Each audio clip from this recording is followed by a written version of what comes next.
Hey guys, it's your girl Kizzy Rock, and I hope you guys are having a great evening.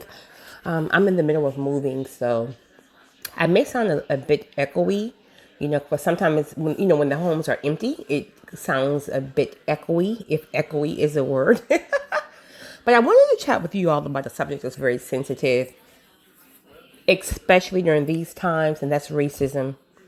And I just wanted to touch on a few things. Well, first and foremost, if you know me, then you know I am very transparent across the board. I love everyone, every race. Um, my career is very diverse. If I'm hanging out, I'm very diverse. I can go somewhere into a karaoke mom and pop's bar and be the only black individual in there and feel just as confident and just as comfortable. And I can go to a hood joint, which I don't, but I can go to a hood joint and fit right on in there because I don't forget where I came from. So my point is, I get in where I fit in. I can blend with any and everybody. So guys, as we know, this is a very, very tense time when we speak about race. But sadly, it still exists. Racism still exists. Currently, and for the last 5, 6 years, I've lived in an area that's predominantly, predominantly white. And I can remember growing up being, a young girl where I would hear things like, oh, well, that side of town, that's where the rich people live, or that's where the white people live. And, blacks aren't over there and things of that nature. But I've always been, and I'm still the kind of girl, like, if you tell me no, I'm going to prove you wrong. If you tell me I can't have something, I'm going to fight until I get it. Like, I'm not going to sit here and let society or people try to instill in me their own insecurities or their own views on certain things. Like, who are you to say that this particular town is a town for white people? No, I'm going to take my little black face right there and I'm going to fit right in and I'm going to look you dead in your eyes. Like, I don't play that. I just don't. I demand my respect across the board. My career, my personal life, my relationships, whatever it may be. I demand my respect. So the reason why I decided to make this recording is because I was just walking my dog just now and I kind of had a revelation. All right, now since all of this stuff have started, with all the racism and the killings going on, because I do live again on a side of town that is, at least 90%, 95%, Caucasian individuals or whatever. Like, you can almost cut the tension with a knife. I don't care if I'm driving or if I'm in a certain store. Like, you can almost cut the tension with the knife. Mind you, we're wearing masks now, so you really can't even tell if someone is smiling at you under that mask, or you're just connecting eyes.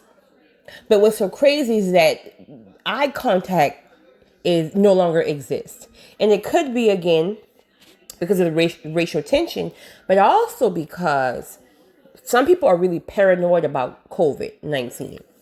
And I mean, it's real, it definitely is real. But some people are more freaked out about it. Like with me, listen, I'm cautious, I'm smart about it, but I'm not freaked out about it. And I think sometimes when you freak yourself out, first of all, you're going to lower your immune system and you're going to end up contracting the disease because you're stressing about it. Just be smart, and do what you need to do. So, I've lost my train of thought. I'm sorry. Oh, yeah. So you can cut the tension with the knife. Like, you can see the stares at the red lights.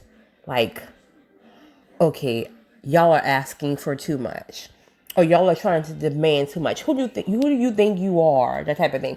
So I was having a conversation with someone and they were just saying how if you're not careful, this racial tension can truly cause you to start having hate in your heart if you're not careful. It can really start to bubble you up because, you're getting certain stares or certain looks. Of course, again, if you look at me, if we're on the same aisle in the grocery store or the Walmart or whatever, and we're on the same aisle and you're looking at me, I guarantee you will turn your head first.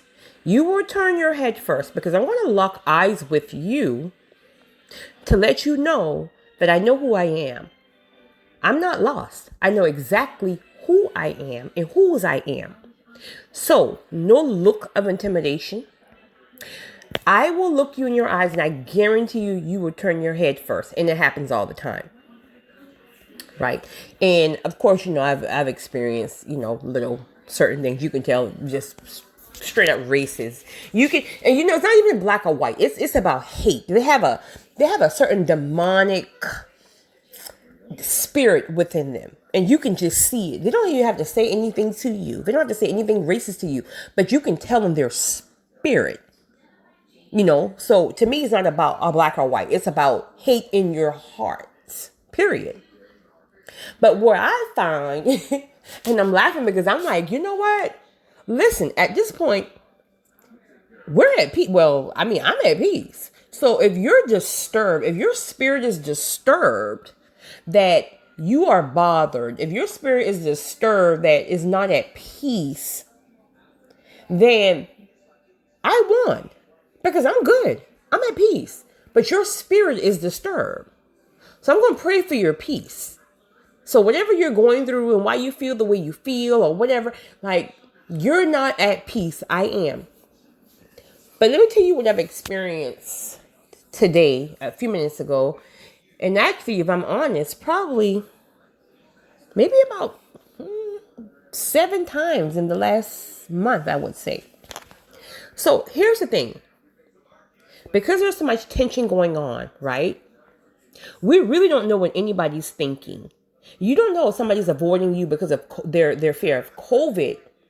If they're avoiding you because of the racial tension, they could be a racist and they just don't want nothing to do with you.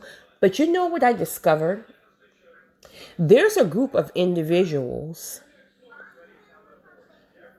who literally are avoiding you, not looking at you, not coming by you, because they fear that you are angry with them.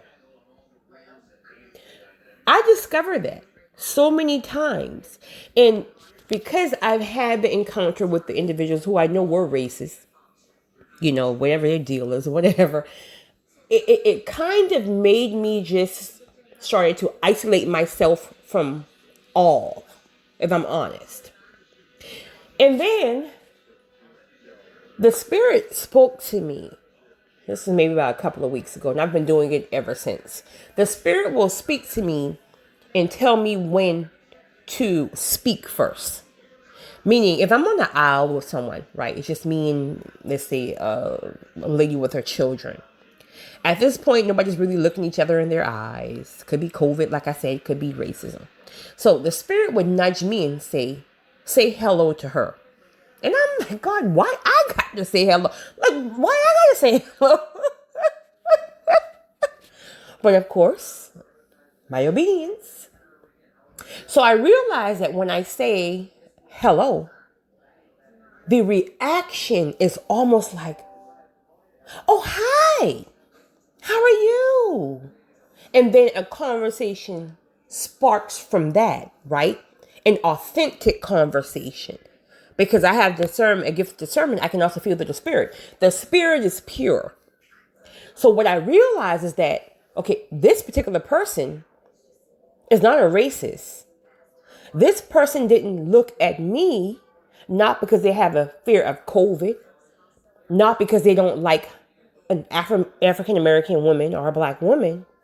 They're not looking and taking and gravitating towards me because they're not sure what I'm thinking. Do I hate them? Will I snatch you by your ponytail because I'm having a flashback of what I've seen on TV? So you don't know my thoughts. So it's easier for you to avoid me. And you're not even a racist. You just don't know what I'm thinking.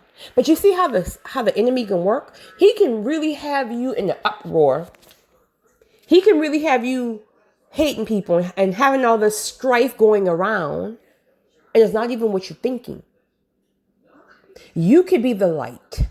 You could be the one to break the tension into the person who may have been an authentic person, a caring person, a loving person to all races, all of their lives, but they're feeling this tension as well and thinking that every black person is mad with them because of all the things that has happened to us. And I won't even lie and say that it's easy sometimes. But you know what? We are called to be the light. And that's not to say that you won't encounter some fools, because I've encountered some fools. I can look in their face and tell, well, in their eyes, I would say, and see through their soul and tell that it's dark, it's demonic, it's satanic, but they just listen. Again, I don't care what your soul says. I'm not turning my eyes first. I'm not turning my head first. So you can figure out whatever you got going on, but just know that this chick here is covered by the blood. Come too close, and some of that's going to get up on you. So just keep walking. But guys, I wanted to share that with you all because, you know, with so much tension going on, I just want to encourage you that everybody's not a racist. I know that for a fact. I mean, listen, no one can ever put that in my head, that every single person on the face of this earth is a racist. No one can put that into my head, because when I tell you I've had some experiences with folks who have looked out for me more than my own, helped me more than my own, carried me more than my own, genuinely and authentically, I mean that. So no one can ever make me feel like everyone is a racist. Do I feel the vast majority? Yes. And even if they're not a racist per se, like even if they don't hate you, they feel like you are beneath them. But let me tell you something, honey. You are beneath no one. If anything, make them bow down to you until we're all on an even playing ground, because you are beneath no one. But I want to encourage you, you know, the next time you're out, I'm sorry, and you see someone who may be a little timid, you know, but you don't pick up on like a racist spirit or an evil spirit, but their head is just kind of like turned and kind of, you know, a little shunned from you. Say hello first, because you'll be surprised. You'll be surprised. For another, I mean, I have like 20 examples I can give you in the last week, but for example, yesterday when I was walking my dog, and this lady was sitting on her balcony, and she was a little timid, just kind of not thinking where my head was. Not thinking what my head was. I was like, okay, this girl can come and drag me off of this porch. No, boo, you good. But I said, good afternoon. And I kept walking, and she said, hi. And she started following me. I mean, she had a mask on. She started following me, and she said, oh my God, your dog is so beautiful. And, you're so beautiful. And he said, and we just started having just a general conversation. And maybe about 15 minutes.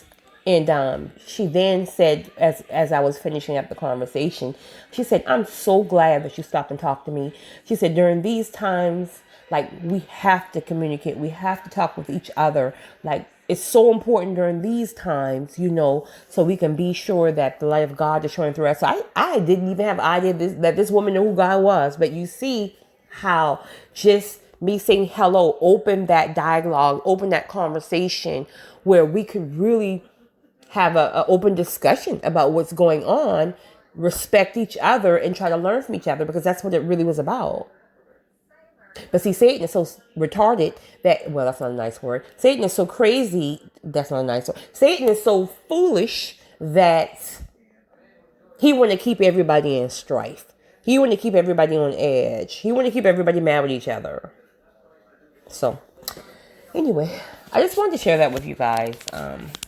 It's crazy out here, but we are called to be the light. You guys have a great evening. It's your girl, Kizzy Rock.